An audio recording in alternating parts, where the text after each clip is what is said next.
So I'm recording this video in 2020, and the reason why I'm prefacing this is to kind of give a sense of what we're in, because we are in an election year, and everything that's happened in 2020 has led up to kind of surmounting pressure about what's going to happen November 3rd. And I know that they always talk about each election time how it's super important, and how it's pivotal to vote and all of these things, because it's super important. And now more than ever, as you've probably heard multiple times, voting is essential. And I know that for a lot of people, it's very chaotic, it's very emotional, it's very stressful, voting in today's culture, voting with everything that's going on, and really not sure where to go. And you're probably questioning, well, why would a therapist talk about voting? And it's because it's so tied to mental health in ways that a lot of people don't realize. And it's crucial to exercise your right to vote and understand how important it is to vote and how it is connected with mental health, to kind of give you a sense of the importance, I guess is the best way to say it.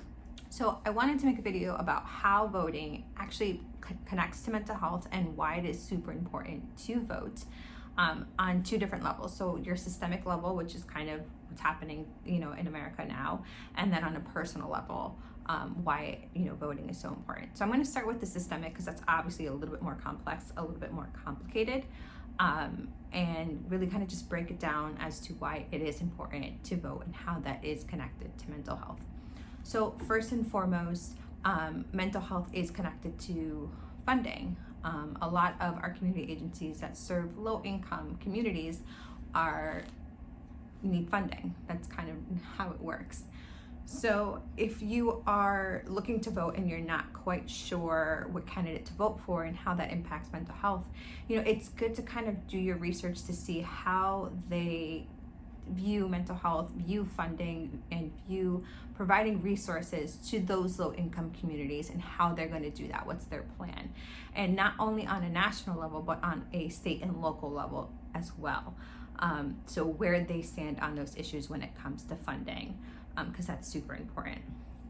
Another thing to think about in terms of voting and mental health is, and you've probably heard this term a lot, is pre-existing conditions. So believe it or not, a lot of mental health disorders are considered pre-existing conditions, even if you've maybe experienced them temporarily. So, for example, depression. In some insurance plans, depression is considered a pre-existing disorder. So if you've used insurance to seek services in the past and you were given that diagnosis, it could potentially be considered a pre-existing condition, and you might potentially get denied later on. So this is why it's kind of important to figure out where your candidates stand in terms of healthcare, and figuring out if they're going to put your interests in mind, because everyone at some point in time is going to get services, hopefully, and everyone could utilize services to kind of help kind of get them through maybe a hard phase in their life, or if they are, with a condition that's kind of long term, if they want to utilize their services and their insurance, you shouldn't necessarily get penalized. And I've talked about insurance and all that in the past, but this is one of the key issues that I have with utilizing insurance, because the label can impact you in ways that you might not necessarily know, especially because mental health is so tied to politics, unfortunately. Which brings me kind of to my next point. You want to see, who's supporting your candidates, and, where their, I guess, loyalty lies. Insurance have a lot of deep pockets, and oftentimes they use, I believe the term is called lobbying power or lobbyist power, to kind of influence and sway the way candidates vote. And again, I'm not talking about just presidential candidates, I'm talking about on a state level, and more importantly, and on a local level as well. So it's important to see where your candidates side, who I guess they have around them, and where they see the issues at, and what's their plan to make change. So this is why it's important to do your research on the candidates that you are voting for, and kind of understand that.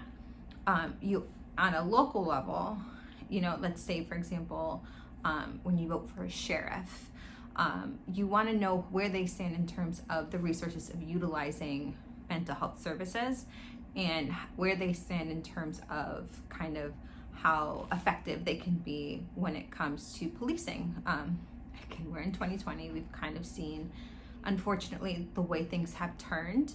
And, if they believe that a mental health clinician could help kind of ease a little bit of tension when it comes to, showing up at a house because they got a call, and kind of utilizing them as a resource versus what we've seen, what we've seen more often in 2020, that could really shift and change perspectives, and save lives at the end of the day, if we want to be completely honest. So figuring out where on a local level they stand in terms of utilizing mental health resources is super important.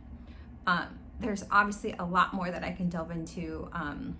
For example, on a presidential level, who they want to have on their staff. If they appoint, let's say, someone, for the education department, do they believe in providing funding to have counselors and therapists on staff in schools and providing mental health education at a school level, which would potentially change the way that we see mental health moving forward? Those are things that we would want to know, and those are things that we are important. And I know that for me, I kind of have more of, I guess, a betting game in this situation, because I want to see the way we think about mental health shift, and kind of reduce the stigma that happens. And for me, if that could happen, because it has to happen at a systemic level, it could change a lot for our society. It could change a lot about the way we see other people, hopefully potentially provide some more compassion and understanding about things. So for me, I obviously have a lot of skin in the game, because I believe that mental health services are pivotal, not only on a political scale, a systemic scale, but on a personal scale. Mental health services could, provide a lot more than what it is doing currently.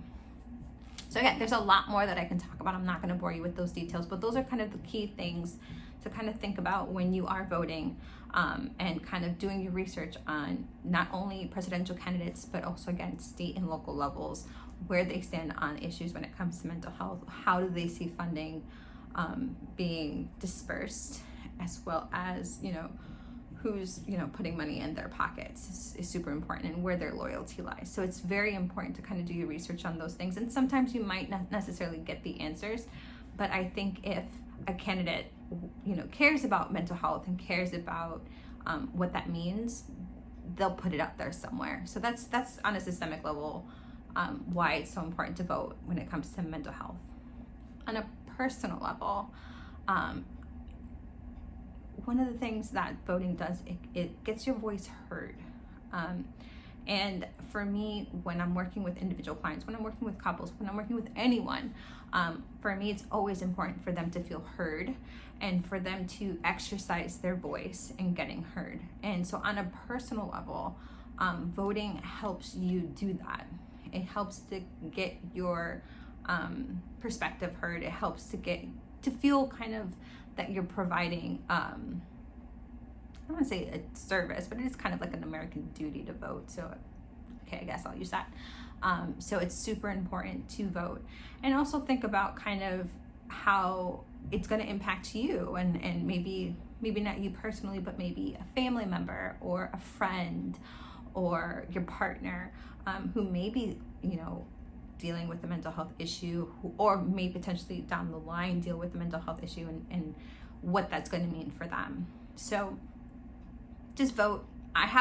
You vote for who you want, because again, it's your voice, but vote because it's so important, not only, for you, but for mental health, and really just for the country, that we exercise our right to vote. We do our American duty, and just kind of get out there and, vote. I don't know. I don't know how many times I can say vote, but vote. So I hope you understand the importance of voting. If you are 18 and you have the ability to vote, show up at the polls. Do early voting if you want to, but it's super important at every election, especially this election, to vote. I'm hoping by 2024 coronavirus is no longer around and this will be in a better place.